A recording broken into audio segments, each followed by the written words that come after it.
So, chapter 26, Fear of the Inevitable. So, the fear of all fears is that out of our own mortality. Every human life with this one inevitability that life must come to an end, and the ultimate uncertainty that we don't know exactly when or how it will happen. This fear of the known and the unknown constantly threatens to undermine our peace and contentment in the here and now. Even thinking about the prospect of our own death can make us feel instantly powerless and frightened, while at the same time triggering a sense of the meaninglessness of life. For some, the fear of death invades everyday life in a direct way that causes us to worry about the prospect of death at every turn. For others, it can bubble up in unexpected ways, disguised as others and seemingly smaller fears around health and risk taking, but that the potential to disrupt and destroy our quality of life. It has been argued that the fear of death underlies many other mental health problems. Health anxiety fills us with fear of getting sick and going to the hospital, with the possibility of dying in pain. Those who experience panic attacks commonly misinterpret the pounding heart for a heart attack, and the terror of believing that they are going to die triggers a panic attack. Many specific phobias, where it is of heights, whether it is of heights, snakes, or blood, all center around the predictions that death is more possible when in contact with those things. The prospect of death is constant throughout our lives, but we cannot live in a constant state of fear. So we protect ourselves by filling our lives with safety behaviors that protect us from a constant threat. We may put strict limitations on any risk taking. We strive for concepts of immortality through the fame or fortune, by our connections to others, and how we wish to be remembered by them. And who can blame us? Erwin Yulom, Emeritus Professor of Psychiatry at Stanford University, describes it perfectly in his book, Staring at the Sun. It is not easy to live every moment wholly aware of death. It is like trying to stare at the sun in the face. You can only stand so much of it. He also suggests that through the physicality of death destroys us, the idea of death saves us. In this sense, our very human anxiety around death is not just a discomfort to be eliminated. Confronting our awareness of death can also become a profound tool for finding new meaning and a purpose in how we live. The fact that we all die can define the meaning that we give to life and help us to choose how we live with more careful intention. In the same respect, the meaning that we attach to death can impact our well-being today. In my own research with breast cancer survivors, many of them reported positive life transformations that they attributed to being faced with death. The experience triggers a surge in fear, while also inviting them to reevaluate what the meaning that they are going to place on their finite time. Higher scores on trauma reactions were associated with the post-traumatic growth and positive life transformation. But we don't have to come close to death to face what it means to us. In acceptance and commitment therapy, we can do this by exploring the idea of our own funeral and thinking about our own personal heroes who are no longer alive.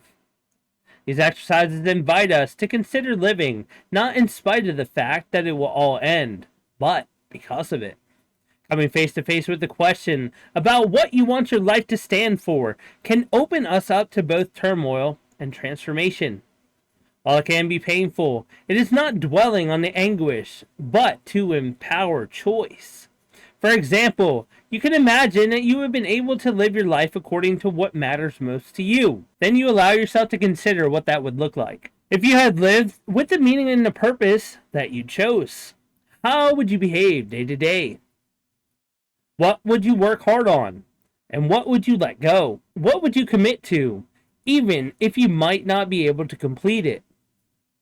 Exploring death in this way can help us get it clear on what matters now. Our fear of death seems impossible to eliminate because we know that it's going to happen. The fear is understandable and the prediction is realistic. But our unrealistic beliefs around death make irrational fear worse. Much worse, to the point that it can interfere with normal day-to-day life. Those beliefs might be something like, my family won't be able to cope without me, or the pain of death will be torturous. If we talk about the fear of death, most people will respond with an attempt to reduce our fear by challenging that probability that it will happen anytime soon. This is often well-intentioned but not helpful, as we know that it will happen eventually, but we all know that it can happen without warning. When we try to avoid the fear of death by making ourselves feel safe for it now, the same fear will inevitably pop up somewhere else when we are reminded of life's fragility. What we are looking for is the need for deep acceptance of the certainty of death as a part of life and the uncertainty of how it will come about. For some, those two facts of life are the source of meaning for life itself. For others, we try not to think about it and live as if it's not going to happen if we stay safe enough. We avoid anything to do with death. We avoid even talking about it and seeing it. The avoidance patterns build up around things that we perceive as risky, and our estimates about the level of risk start to increase along with the level of our anxiety about it. When this happens, multiple phobias can pop up throughout your life. But unless we address the fear of death, one phobia calms, only for another one to pop up a little while later. So what can we do if we are consumed with the fear of the worst? And we know it will definitely happen. Ultimately, if we want to live fully without the day-to-day life being disrupted by our fear and death, finding our own way towards acceptance about death as a part of life is what we must do. Acceptance is not saying that death is something that we want. It is giving up the struggle against the parts of our reality that we cannot control. Acceptance of death is not the same as giving up on life, but is quite the opposite. Acceptance of death allows us to bring the meaning to life, in turn building a sense of meaning in life and getting to work on living in line that will allow us to accept death as a part of life. It can change the way we live. We can live in a way that is informed by our values and has meaning. We can pay more attention to the things that matter most to us and live with purpose. The loss of someone we know and the resultant grief can put us in touch with our own mortality. If that person can die unexpectedly, then so can I. What does this mean for me in my life? What meaning does it have today? Changing our relationship with death. There are different ways that people cultivate a sense of acceptance around death. These are the three listed below, were originally proposed by Gesser, Wong, and Recker. Approach acceptance, holding beliefs about an afterlife or the possibility of going from some form of heaven enables the individual to cultivate acceptance of their own mortality. Escape acceptance. For those that experience great suffering in their life, death may be accepted or even embraced as it perceived as possible relief or escaping from that suffering. Neutral acceptance.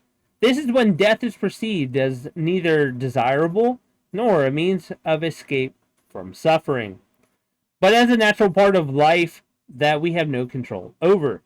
So try this.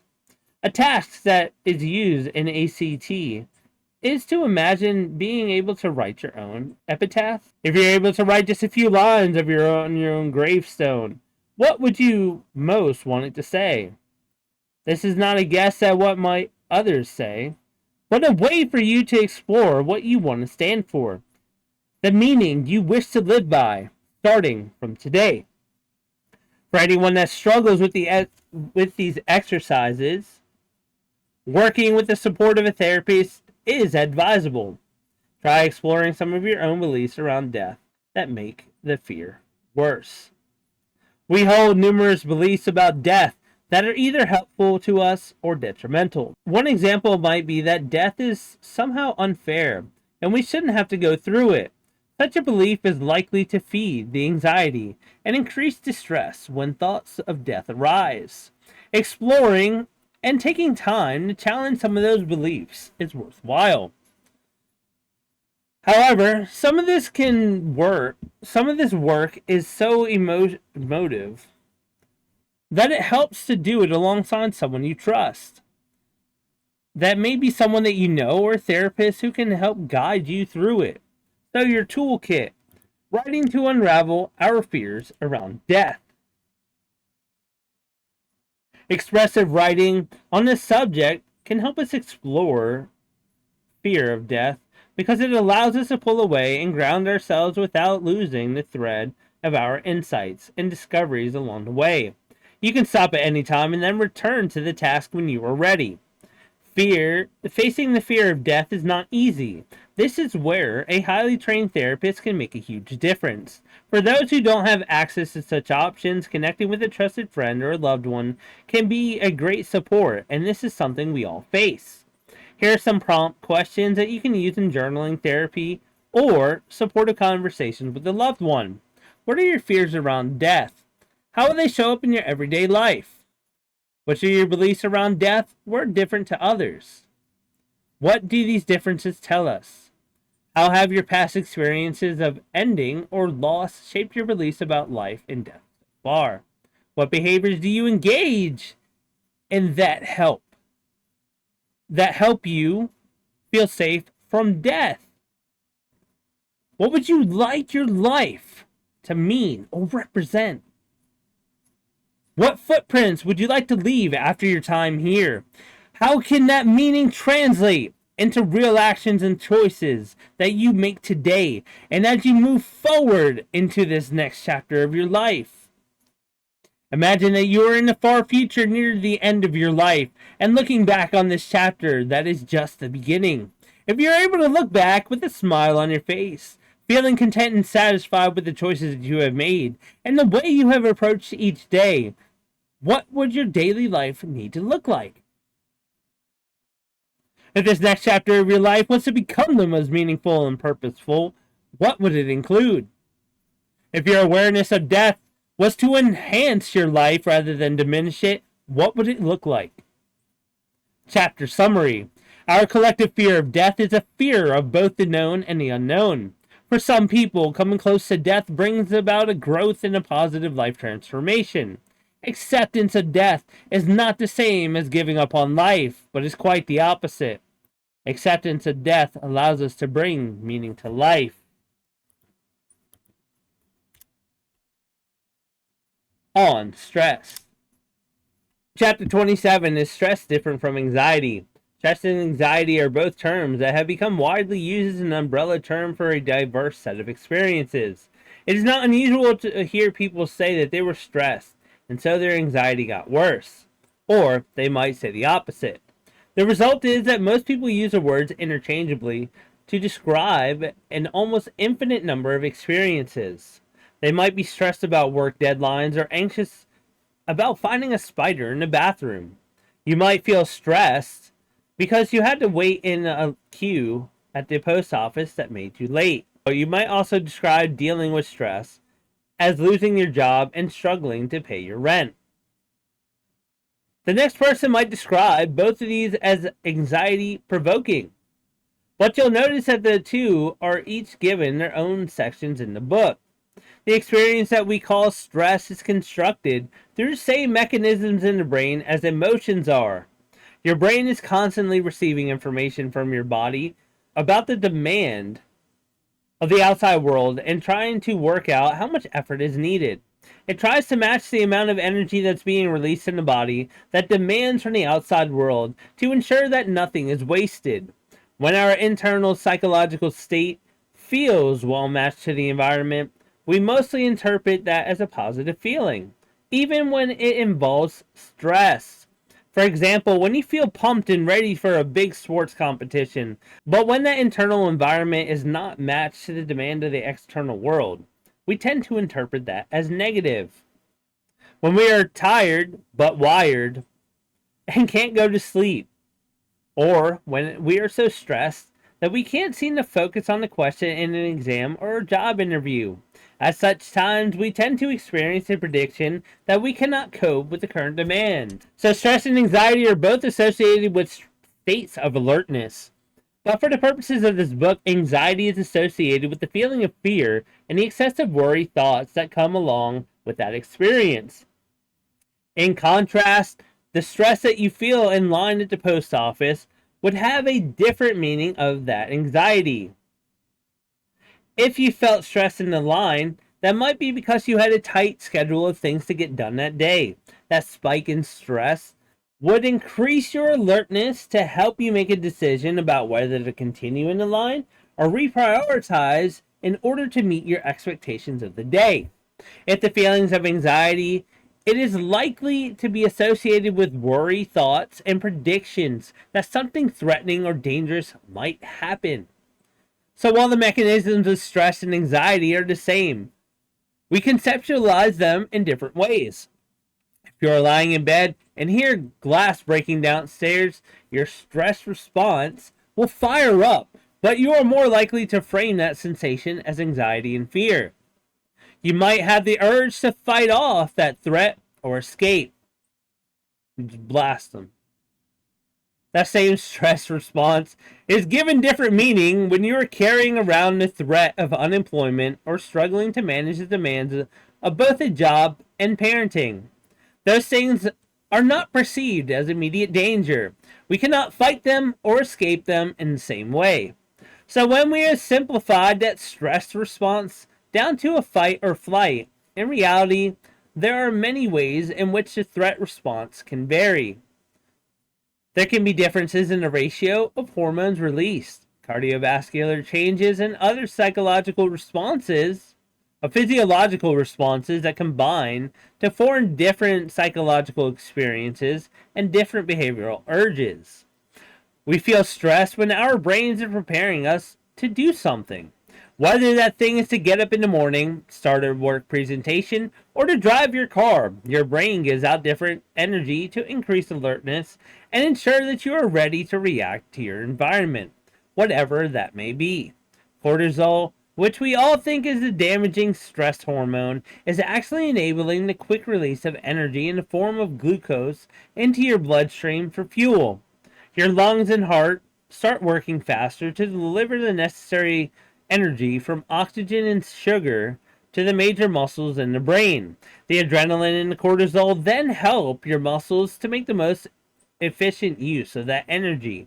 You're geared up, ready to face whatever challenges you are presented with. This is your body working at its best. Your senses sharpen and your brain is processing information more rapidly. So when your brain gives out those resources, it expects to get something back in terms of rest or nutrients. But when it does not get anything back, there's a shortfall. If that happens repeatedly, your body's resources are not replenished. If you're not sleeping enough or eating well, or if you're arguing with your spouse every day, the shortfall gets bigger.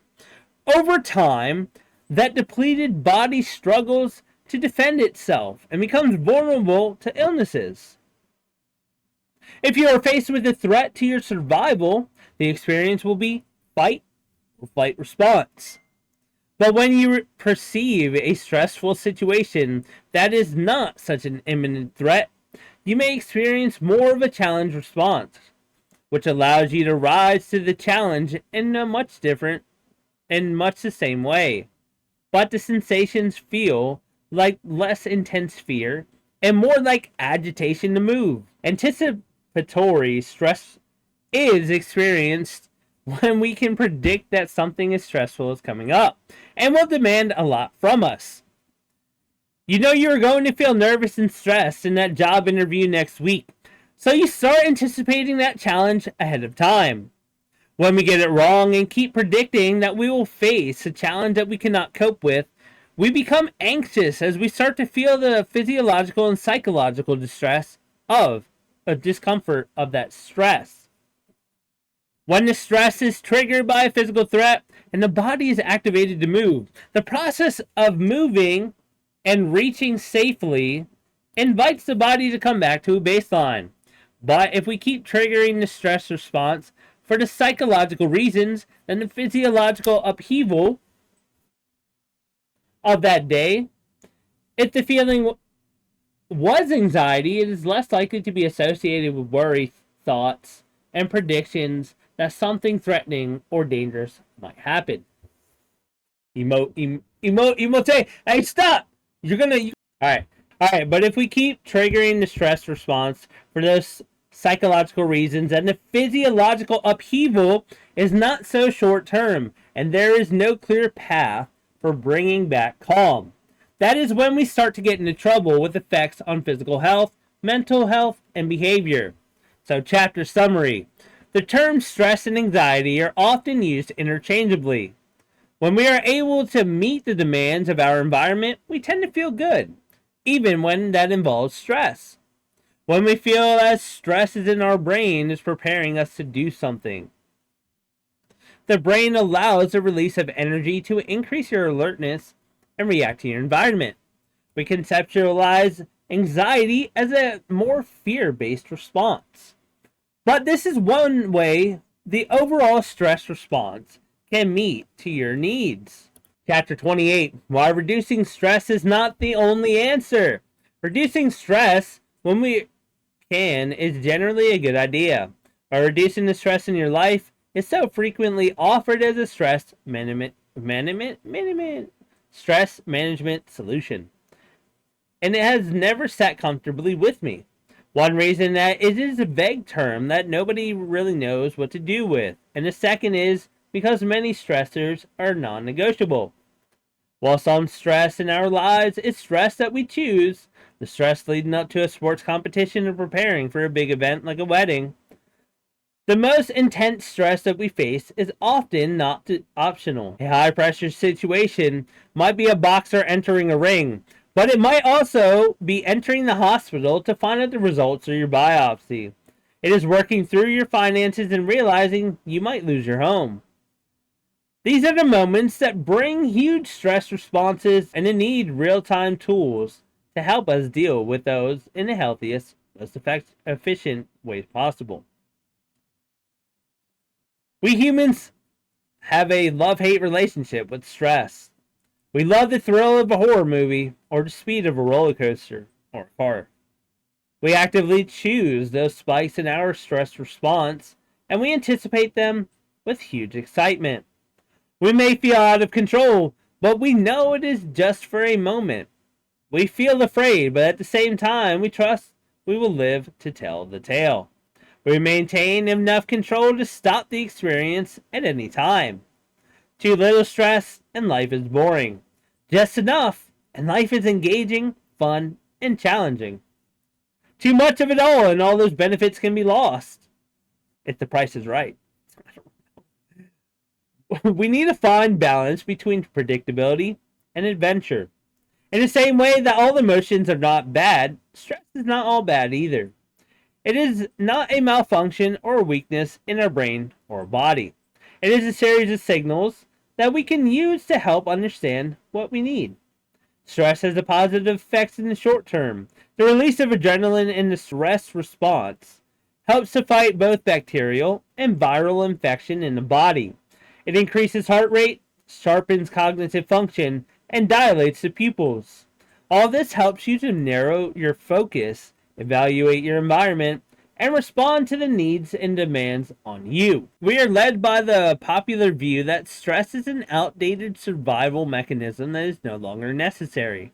This means that when we start to feel its effects, the heart pounding and the sweaty palms, we believe we are failing to cope or the body is letting us down.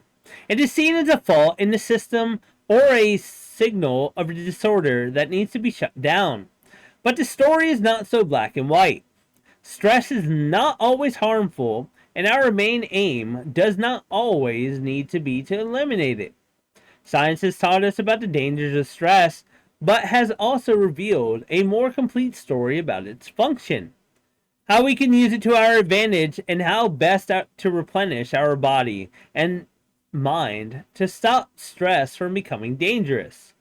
So when you feel those signs of stress as you start a presentation at work or school, your body is helping you to perform at its best. In those situations, we don't want complete calm and relaxation, and you'd be a serial killer. We want to be alert and clear thinking so that we can achieve whatever goal we are working on at the time. What we don't want is that stress to be high, so high that it has detrimental effect on our performance or causes us to escape and avoid. Learn how to dial down on that stress when we don't need it and turn it up when we do in the foundation of healthy stress management. We cannot untangle stress for a meaningful life. Whatever your unique personal values, anything that you strive towards and work for is going to require your stress response to get you there. The stress response is a major tool in enabling us to reach our goals. It is often the things that are most important to us that have the most potential to bring the most stress. If it matters, it is worth moving for. So experiencing stress is not an indication of problems or a warning sign for health issues. It can also reflect a life in which we are acting on things that we greatly care about and living a life with meaningful and purpose and meaning. If we learn how to use it to our advantage and turn down the intensity when we need to, then stress can be our most vulnerable tool. Chapter summary. Stress is not always the enemy. It is our most valuable tool. Learning to replenish after a period of stress is more realistic than trying to eliminate it. Stress helps you to perform and do what matters, but we are not built to be in a constant state of stress. We need the stress for a little bit of fun and challenging life, but too much and the benefits are lost.